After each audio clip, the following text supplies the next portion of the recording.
They're having a party. The city of Indianapolis is the place to be this weekend, preparing for what could be the biggest Super Bowl event ever, given the home teams and the fan base of these two teams. Hosting this crush of athletes, media stars, fans, and Madonna, Indiana Governor Mitch Daniels. Governor, thanks so much for being with us. Hi, Andrea. First, let's talk about Super Bowl preparations. Security is always an issue. What is the security and how intrusive is it going to be for the fans? I think it's going to be very comprehensive, but not intrusive. Now, so far, every record has been broken for attendance at the preliminary activities. For instance, the so-called NFL experience has blown away all previous projections and records, and no problems at all. So I know there's been great cooperation between our people, the cities, and Secretary Napolitano's team from the federal government, and so far so good. Now, how many people do you expect in Indianapolis? I've heard all kinds of numbers, and so far everything's turned up on the low side.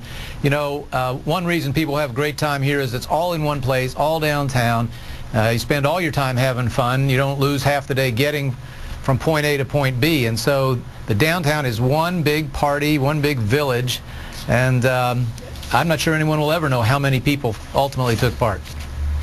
Now, while you've been focusing on the Super Bowl, there's this little Republican primary election going on, and Mitt Romney, a big victory in Florida. Are you prepared to endorse him yet?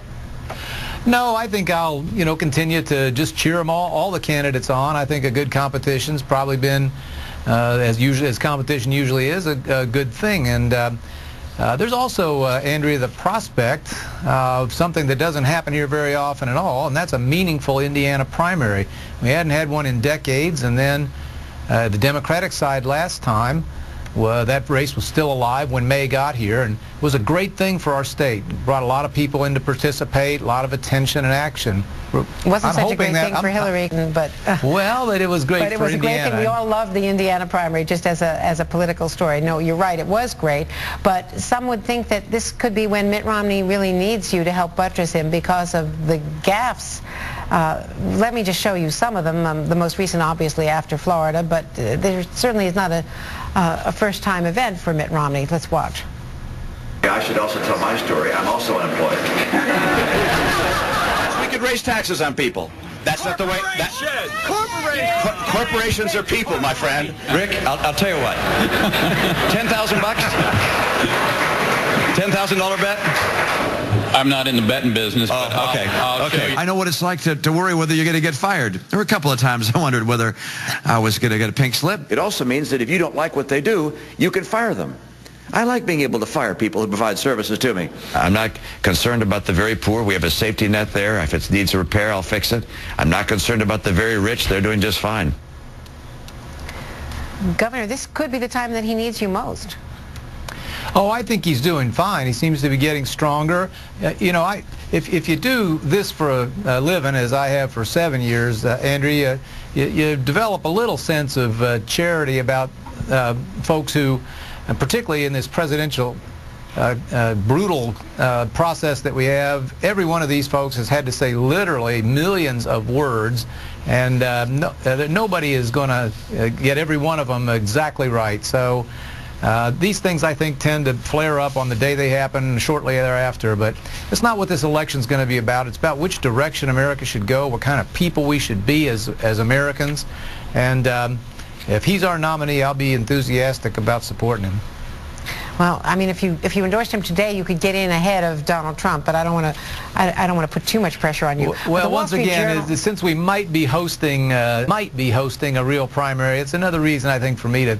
It's not like the Super Bowl. I wouldn't want to make the mistake of coming out for either team.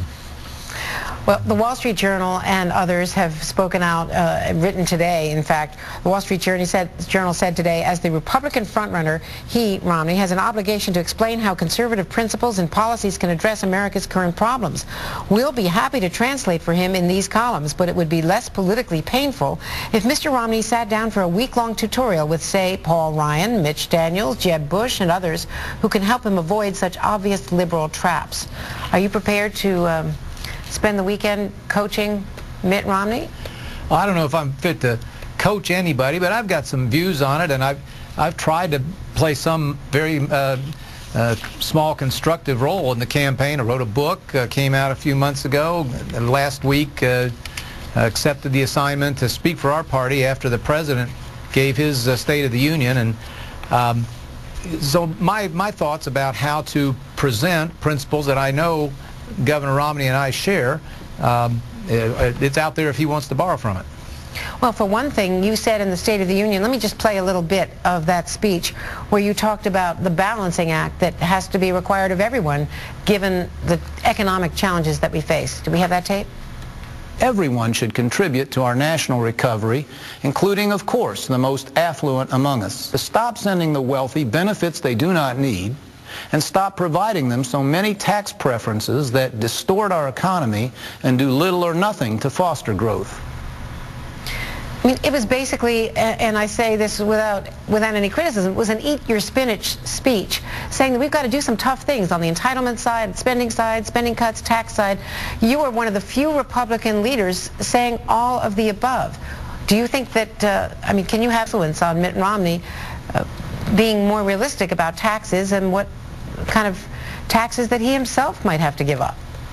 Maybe. Again, I think we have generally the same views about these things, maybe slightly different way of saying it. My own intent, at least, was to give an optimistic speech. We've got huge problems, very dangerous ones, Andrea, and you're well aware of the immensity of them. Our debt, the stagnation of our economy. But there are practical steps we can take that will address them. And really, if we would get busy about these measures, the future, I believe, for America is limitless as it always has been. And one more question about endorsements. Should we interpret or infer from your not endorsing until after the Indiana primary that you might still keep the door open a little bit in case somebody falters to a request from the party to step in? No, really not. I've just honestly been a little bit bemused by these questions as they've come. I don't know who in the world would care much what I thought. Others who I consider bigger figures than I have endorsed, and I don't think it's made much difference. We've seen at least one or two governors endorse a candidate in their own state and then have that candidate lose. So I don't think most voters pay that much attention to such things, and I guess maybe that's one reason I haven't stirred myself to do it in any direction. And you would not consider running? No, I crossed that bridge a long time ago. It was never anything I had really thought of doing, and when asked to consider it, I did, but we made a family decision to stay with the plan I'd always had, which is to try to do right by Indiana for 8 years and go back to private life. Mitch Daniels, thank you very much, Governor. Have a great Super Bowl. We'll all be watching. My invitation's lost in the mail, but we'll be watching all of it. As we say out here, Andrea, have a super day. Thank you very much. You too. And